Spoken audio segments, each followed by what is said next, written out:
Olá, tudo bem? Aqui é Michel Augusto.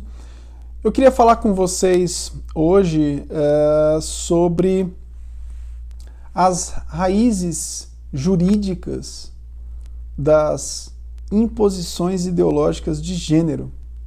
Sim, por que eu digo raízes jurídicas? Porque todas as imposições ideológicas de gênero atual têm uma raiz jurídica, tem um nascedouro. E eu não estou dizendo para vocês, eu não vou dizer para vocês que as raízes jurídicas, elas são as culpadas em virtude dos extremos e das imposições.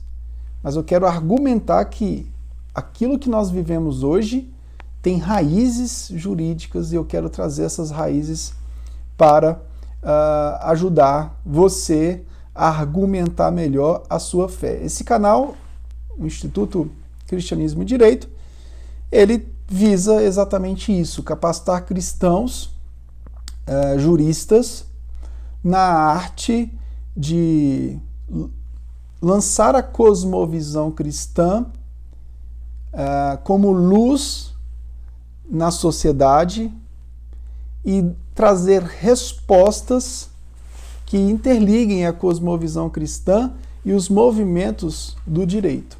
Tá ok? Raízes jurídicas das imposições ideológicas de gênero. Bom, se a gente for procurar um teórico do direito, um teórico que influenciou bastante a teoria política e trouxe consequências para a filosofia do direito e para o direito atual, é Thomas Hobbes, em 1588. O Michel Villey vai descrever bastante sobre essas questões de Thomas Hobbes. E a preocupação principal do Thomas Hobbes era a causa política, né? Até então, o gênero da política tinha uma base na filosofia do direito. Mas, a partir do século XVI, né, concomitantemente à Reforma Protestante, nós vamos identificar que o gênero da política ele começa a se sobressair ao direito. O bom direito não advogava as causas individualistas, né? Não trazia os ismos que nós temos hoje tão aflorado. O bom direito, ele trazia a causa comum. E eu acho que está aí o grande problema. As imposições ideológicas de gênero, elas advogam tantas vertentes da individualidade do homem, e isso causa rupturas, e não só rupturas, mas atinge o direito de uma coletividade. Então, Thomas Hobbes, ele perpetua essa fusão entre a política e a filosofia do direito. E ele, primeiramente, ele usa a filosofia do direito, mas depois ele procura politicamente implementar a arte do útil, aquilo que é útil, né? A doutrina dele não foi aceita politicamente, mas a sua obra perpetuou na visão jurídica. Porque a partir de Thomas Hobbes, nós vamos ver aí uma representação de um mundo social. A ciência jurídica a partir dele e a política ganharam uma nova configuração, né? O que a gente vai perceber a partir de Thomas Hobbes, no século XVI, é uma reorganização da linguagem jurídica. Então, o que a gente tem hoje de direito moderno, né, não faz parte do bom direito que nós tínhamos até o século XVI. Essa ruptura trouxe problemas graves. houve uma reorganização da linguagem jurídica. E o Villey vai dizer que houve uma mistura de lei como mandamento do soberano, né, o positivismo, com uma concepção renovada do direito, ou seja, o direito subjetivo do indivíduo. A ciência jurídica centrada no direito subjetivo. Né?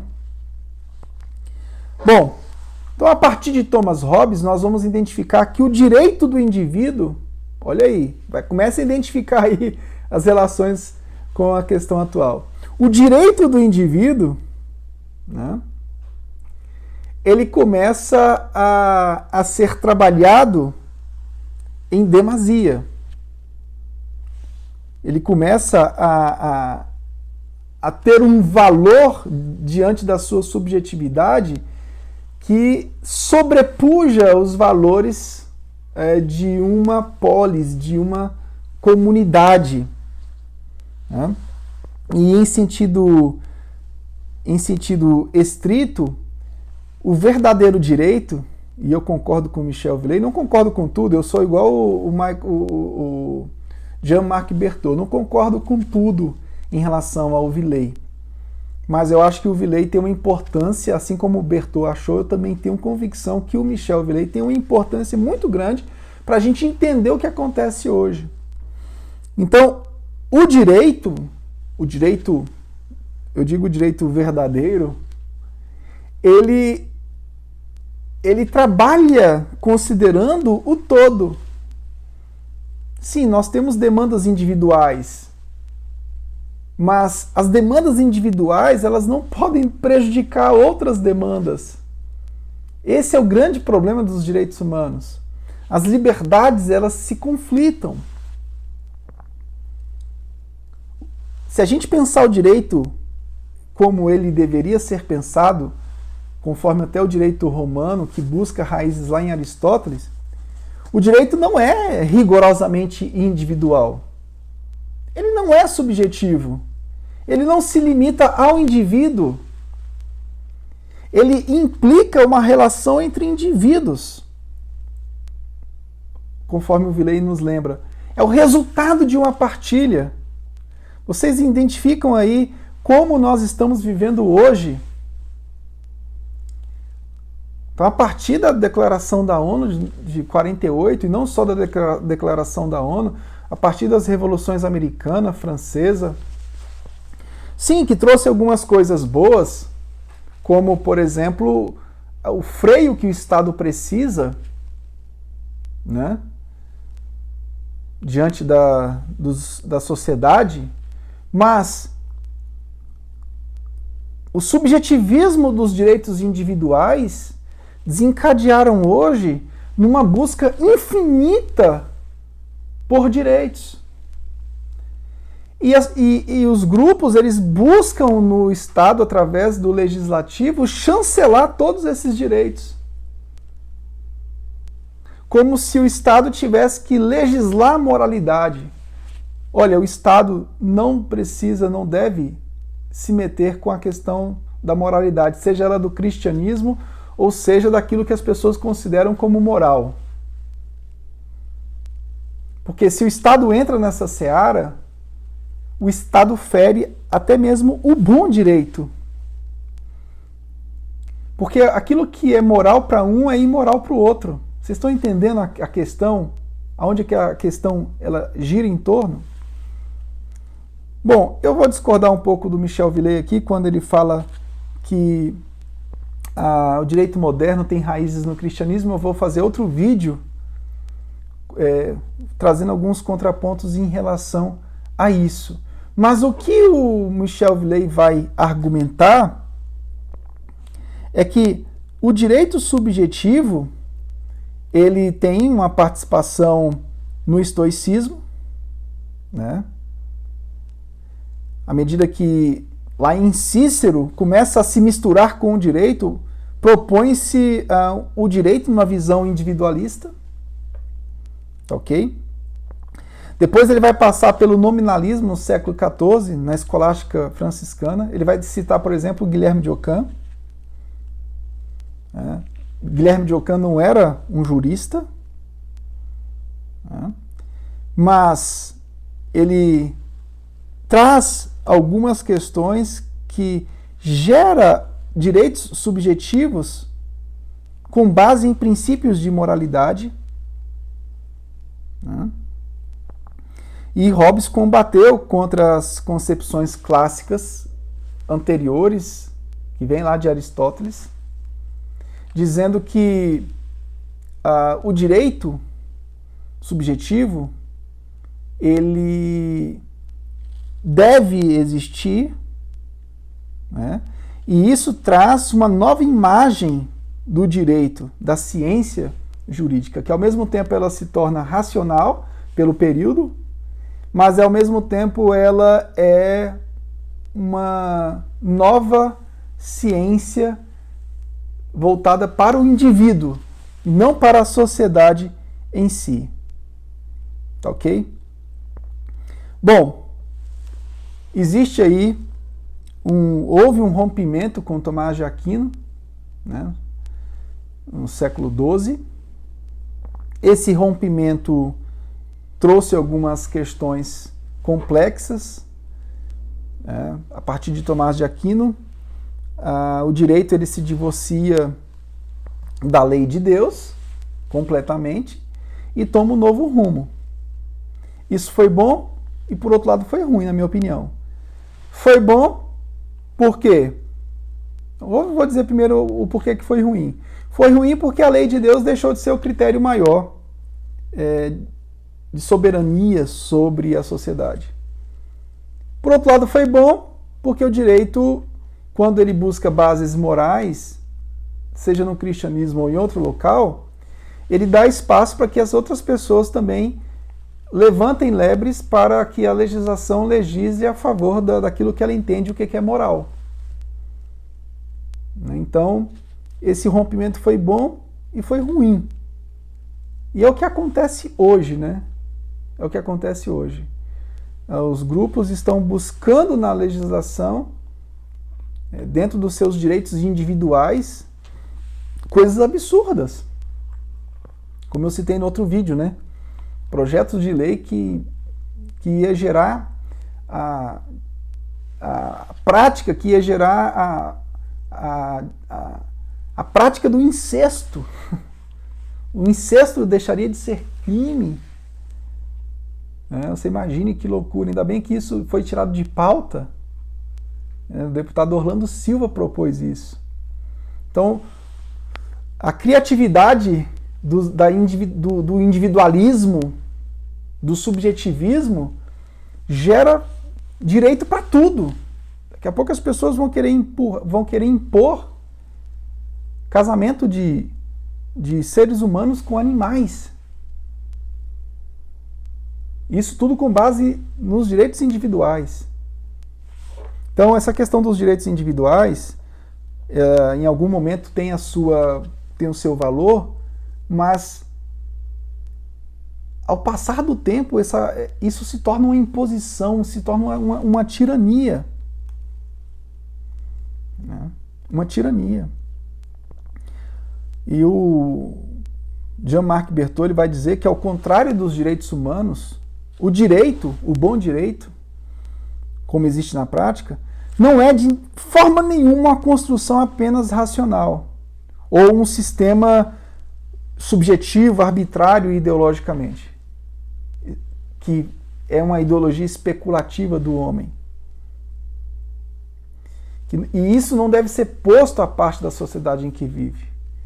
O que o Bertholli vai dizer é o seguinte, que essa noção subjetiva, arbitrária, ideologicamente especulativa do homem coloca a análise desses direitos individuais à parte da sociedade que esse homem vive. Então, o que ele vai dizer, os homens não são átomos iguais e individualistas, livres e fraternais. Isso aí é bem perigoso. As consequências. Quais foram as consequências das raízes desse direito subjetivo, das raízes do direito subjetivo que tem gerado imposições ideológicas de gênero? Bom, em primeiro lugar, aquilo que tinha alguma coisa que trouxe benefícios para a sociedade, né, como a não imposição estatal sobre o indivíduo, sobre a própria sociedade, foi se convertendo em bases ideológicas os direitos humanos nada mais se tornaram do que pontos relativistas totalitários, que anularam completamente qualquer referência a um direito natural. Isso é complexo porque meu filho estava argumentando hoje no culto no lar que eu faço discipulado com eles na hora do almoço, todo dia. Ele diz: pai, não é normal isso, não é natural, a ordem não é essa. Então, aquilo que nasce com um objetivo, que na minha opinião não foi um objetivo tão santo assim, a intenção originária dos direitos humanos, que não nasce em 48, nasce muito antes, nas revoluções anteriores, é substituir a força do cristianismo e criar uma espécie de manual para a sociedade que fosse autônomo da revelação divina.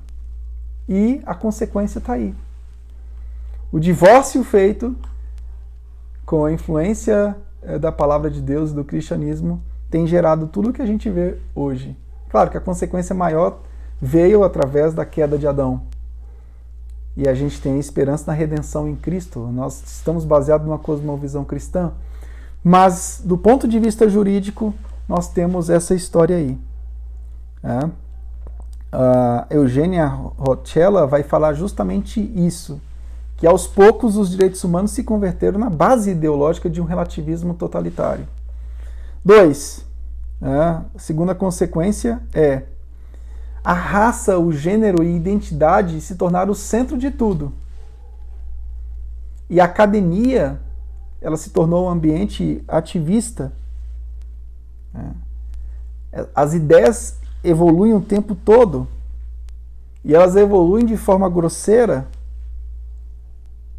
a ponto de nós termos propostas de leis que gera possibilidade de filho casar com mãe.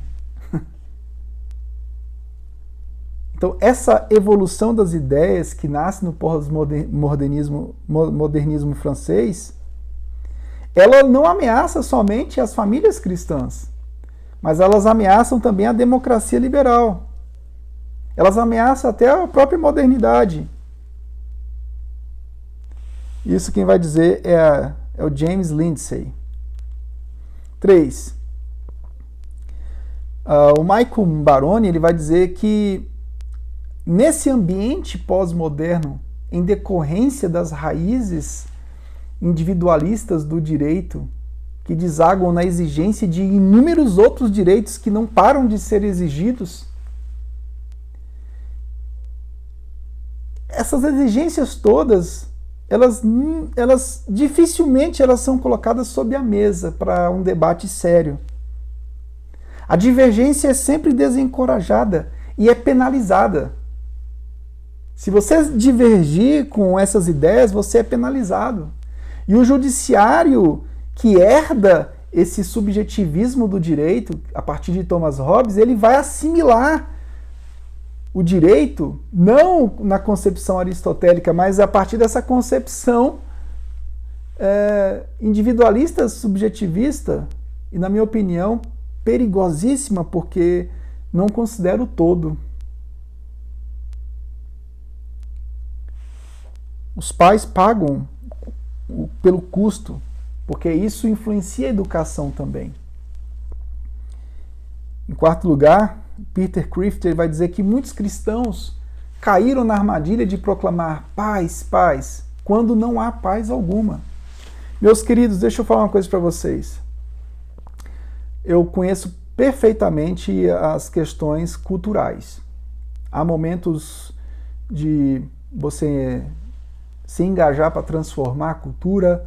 Há momentos que você precisa encontrar na cultura a graça comum do Senhor, e há momentos que é necessário sermos contraculturais. E o momento atual é o pior momento da nossa sociedade. É um momento que os cristãos precisam continuar se levantando com a pregação do Evangelho, mas eles precisam também, além de pregar o Evangelho, através do Evangelho, através da cosmovisão cristã, estabelecer aquilo que tem que ser estabelecido na questão dos seus direitos. Um direito individualista não pode afrontar o outro direito. Uma liberdade de expressão não pode afrontar a minha tolerância religiosa. Uma liberdade de expressão não pode ser intolerante com aquilo que eu acredito. É por isso que as questões morais, fruto de uma liberdade de expressão, jamais podem ser legisladas, porque essa legislação vai afrontar a minha liberdade de crença, que eu prefiro chamar de tolerância religiosa, de princípios de tolerância religiosa. Nós temos, em quinto lugar, uma manipulação da linguagem do politicamente correto. O Stephen Hicks vai dizer que nós temos hoje uma guerra de ideias, um projeto coletivista, né, que a história já demonstrou que isso é inviável. O próprio Thomas Hobbes não foi tão assertivo no seu projeto politicamente, mas o seu projeto influenciou juridicamente de alguma forma. O que nós vemos na pós-modernidade é uma ressignificação de ideias, e essa ressignificação de ideias estabelece narrativas, e essas narrativas são forçadamente impostas na sociedade e querem ser transformadas em leis. Nós não vamos permitir isso. Não vamos permitir. Nós não podemos nos acovardar. A gente sabe que a fé vem pelo ouvir a palavra de Deus. A graça, ela é a dinâmica necessária para que a fé no sacrifício de Cristo como o Redentor necessário para vivermos para a glória de Deus. Isso não é imposto, a gente não pode impor, é por graça, mas eu preciso continuar pregando o Evangelho. E nesse caso aqui eu preciso me levantar e me indignar contra isso aqui. Se você aceitar isso aqui, você vai colher, ou na sua geração, ou na geração dos seus filhos, coisas terríveis. Nós sabemos que aqui não é o céu, mas nós não precisamos transformar aqui no inferno. Nós sabemos que a nossa pátria superior é muito melhor, infinitamente melhor, mas por que o nosso ambiente, por que o ambiente que a gente vive hoje do reino de Deus tem que se transformar num ambiente de passividade cristã? Pense nisso.